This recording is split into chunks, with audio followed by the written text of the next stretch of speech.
Assalamualaikum warahmatullahi wabarakatuh. Perkenalkan, nama saya Nur Fadila Ismail dengan NIM 131423044. Pada video kali ini, saya akan mempresentasikan hasil laporan observasi saya.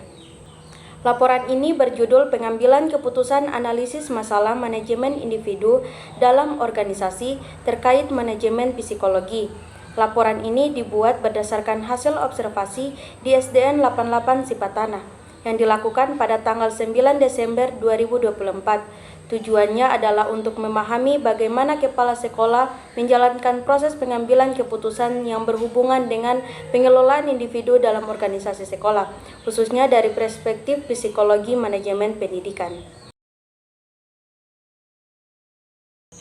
Sebagai pemimpin utama di sekolah, kepala sekolah memegang peran yang sangat penting dalam mengelola administrasi, menyelesaikan konflik, dan membuat keputusan strategis. Keputusan yang diambil tidak hanya berdampak pada situasi saat ini, tetapi juga berpengaruh besar pada masa depan sekolah. Keberhasilan seorang kepala sekolah sangat bergantung pada kemampuannya menciptakan lingkungan kerja yang kondusif, menjalin komunikasi yang efektif, dan memastikan keseimbangan antara kebutuhan individu dengan tujuan organisasi. Oleh karena itu, pengambilan keputusan menjadi kunci penting untuk meningkatkan kualitas pendidikan di sekolah. Proses pengambilan keputusan terdiri atas beberapa tahap. Menurut Simon, proses ini melibatkan 3 langkah utama, yaitu identifikasi masalah, mencari alternatif solusi, dan memilih solusi terbaik. Sementara itu, Robbins menyebarkan langkah-langkah yang lebih rinci, seperti menentukan kebutuhan, mengidentifikasi kriteria keputusan, mengevaluasi alternatif, hingga memilih opsi yang paling efektif. Langkah-langkah ini membantu memastikan bahwa keputusan yang diambil bersifat strategis dan mendukung keberhasilan organisasi. Observasi ini bertujuan untuk memahami bagaimana kepala sekolah mengambil keputusan, menganalisis faktor-faktor yang mempengaruhi kesuksesan manajemen psikologi, dan menentukan solusi untuk tantangan yang dihadapi dalam mengelola individu.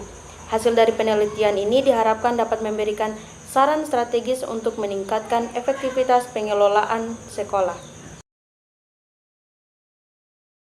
Adapun metode penelitian yang digunakan, yang pertama, wawancara untuk mendapatkan informasi langsung dari kepala sekolah mengenai cara pengambilan keputusan dan pengelolaan individu. Yang kedua, ada observasi langsung untuk melihat secara nyata bagaimana kepala sekolah berinteraksi dengan staf dan guru dalam situasi sehari-hari. Dan yang ketiga, kajian pustaka sebagai upaya memperkuat analisis dengan referensi dari berbagai literatur yang relevan. Ada beberapa pertanyaan penting dalam wawancara, meliputi yang pertama, apa saja pertimbangan utama kepala sekolah saat mengambil keputusan penting. Kedua, langkah apa yang dilakukan untuk menangani konflik antar guru dan staf. Yang ketiga, bagaimana memastikan keputusan menguntungkan semua pihak. Dan yang terakhir, upaya apa yang dilakukan untuk memotivasi guru dan menciptakan suasana kerja yang kondusif. Dari beberapa pertanyaan penting yang saya ajukan, hasil penelitian menunjukkan bahwa kepala sekolah di SDN 88 Sipatana menerapkan pendekatan partisipatif dalam pengambilan keputusan. Yang pertama, proses keputusan. Keputusan penting diambil melalui musyawarah yang melibatkan guru dan staf. Misalnya dalam memilih bendahara sekolah, kepala sekolah mempertimbangkan kemampuan kandidat dan mendapatkan persetujuan bersama.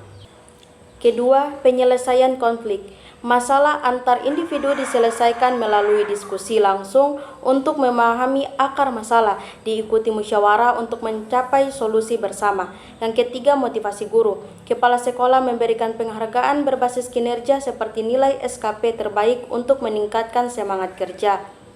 Yang terakhir, adapun tantangan.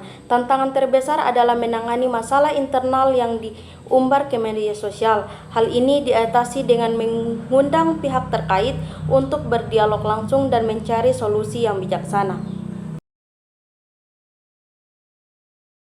upaya kepala sekolah menciptakan suasana kerja yang kondusif, kepala sekolah mengadopsi pendekatan kekeluargaan, memberikan perlakuan yang setara kepada semua staf, dan menanamkan nilai persaudaraan. Keseimbangan antara kebutuhan individu dan tujuan organisasi dijaga melalui analisis kebutuhan prioritas yang mengutamakan hal-hal mendesak tanpa mengabaikan visi sekolah. Kepala sekolah juga memastikan komunikasi terbuka dan dialog yang konstruktif dalam pengambilan keputusan. Itulah hasil dari laporan saya. Kesimpulannya, penelitian ini menunjukkan bahwa kepala sekolah memegang peran strategis dalam memastikan lingkungan sekolah tetap produktif dan harmonis. Keberhasilan ini dicapai melalui pengambilan keputusan yang terstruktur, musyawarah yang melibatkan semua pihak, serta penghargaan kinerja yang memotivasi individu. Pendekatan yang manusiawi dan terencana menjadi kunci utama dalam menciptakan hubungan kerja yang baik dan mendukung pencapaian tujuan organisasi. Saran yang dapat diberikan, melakukan evaluasi berkala terhadap kebijakan yang telah dibuat untuk memastikan penerapannya sesuai tujuan.